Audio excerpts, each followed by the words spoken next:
জন্মদাতা পিতা আমাকে কোনোদিন একটা গায়ে থাপ্পড় দেয় নাই।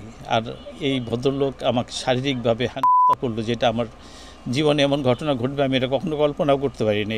S M Motiur Rahman, New Market থানার নবগঠিত বিএনপির আহ্বায়ক, এই মসজিদের সভাপতি হওয়ার জন্য উদগ্রীব হয়ে গেছে। খুব উত্তেজিত হয়ে আইসা আমার ৩-৪ জনকে ডিঙায় আইসা সে আমার পাঞ্জাবির কলারটা ধরে আমার বুকে ২-৩টা ঘুষা দিল এবং আমার পাঞ্জাবিটা ছিঁড়ে গেল। তো এটা দেখে সব উপস্থিত সব সদস্যরাই হতভম্ব হয়ে গেছে। তো তারা সবাই এটার ব্যাপারে প্রতিবাদ করতেছিল। এই কথাবার্তার মধ্যে সে পুনরায় আবার আইসা আমার মুখে একটা জোরালোভাবে ঘুষি মারে, যেটাতে আমি প্রায় অজ্ঞান হয়ে যাই। তা আমাদের গঠনতন্ত্রে স্পষ্টভাবে উল্লেখ আছে যে সেক্রেটারি সভাপতির সাথে আলোচনা সাপেক্ষে যে কোনো মিটিং কল করবে এবং আরও অন্যান্য বিষয়। তো আমি ওই দিন এই যে মিটিংটা কল করা হয়েছিল আপনার, সেই এই মিটিংটার আগে সেক্রেটারি সাহেব আমার সাথে কোনো রকমের কোনো কথা বলে নাই এবং দুঃখজনক এর আগের মিটিংটার মধ্যেও সে আমার সাথে কোনো কথা বলে নাই। তারপর আমি সেই মিটিংয়ে অ্যাটেন্ড করছি। এই মিটিং আমি অ্যাটেন্ড করছি, যদিও আমার সহপাঠীরা বলছে যে যেহেতু আপনার সাথে আলোচনা করে নেই আপনি কেন মিটিং অ্যাটেন্ড করলেন। তাই আমি বললাম যে এই মসজিদের সাথে তো আমার একটা আত্মার সম্পর্ক। আমি দৈনিক অন্তত 4 ওয়াক্ত নামাজ দেশে থাকলে এখানে নামাজ পড়ি, আর আমার বিল্ডিংয়ে একটা মসজিদ বানাইছি আমি নিজে, ফজর নামাজটা আমি সেই মসজিদে পড়ি।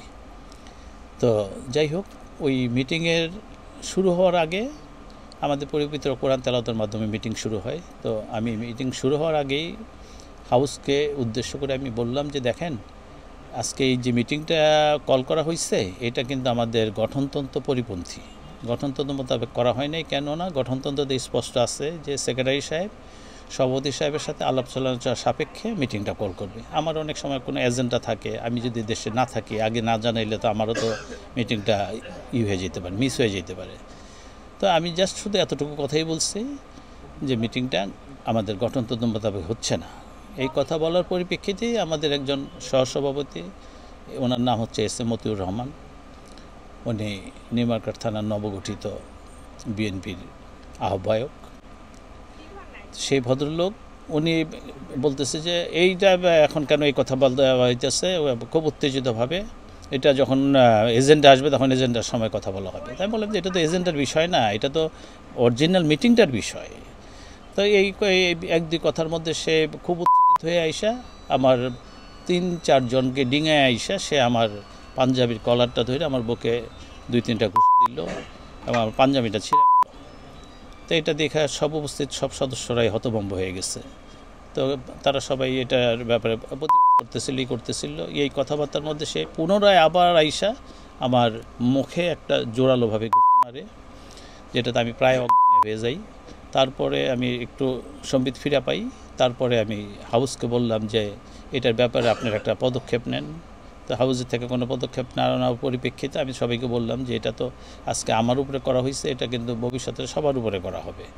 তা আপনারা যেহেতু এটার ব্যাপারে কোনো কিছু পদক্ষেপ নিলেন না, আমি এটার ব্যাপারে থানাতে যাচ্ছি। তা আমি তখন থানাতে গিয়ে ওসি সাহেবের সাথে দেখা করে বললাম জিনিসটা। তখন ওসি সাহেব এটা জিডি আকারে গ্রহণ করলো। আর তার পরবর্তীতে সে আমার নামে বিভিন্ন জায়গায় খুব বাজে মন্তব্য করে বেড়াইতেছে, আবার কাউরে এটার একটা করার জন্য কি বলে সমঝোতা করার জন্য বিভিন্ন রকমের অনুরোধ জানাচ্ছে। সাথে আমার পরিচয় দেখেন আজকে 15-20 বছরের মতো হবে।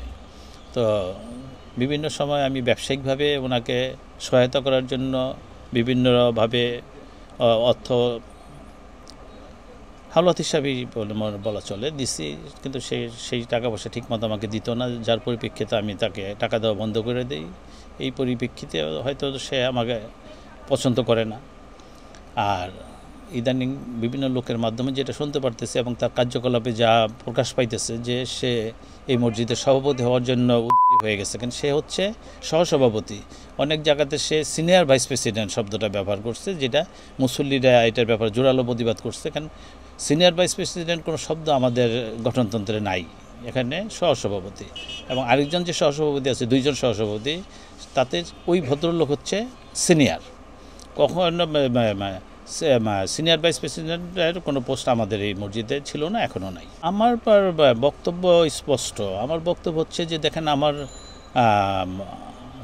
জন্মদাতা পিতা আমাকে কোনোদিন একটা গায়ে থাপ্পড় দেয় নাই। আর এই ভদ্রলোক আমাকে শারীরিকভাবে হেনস্থা করলো, যেটা আমার জীবনে এমন ঘটনা ঘটবে আমি এটা কখনো কল্পনাও করতে পারি নাই। তো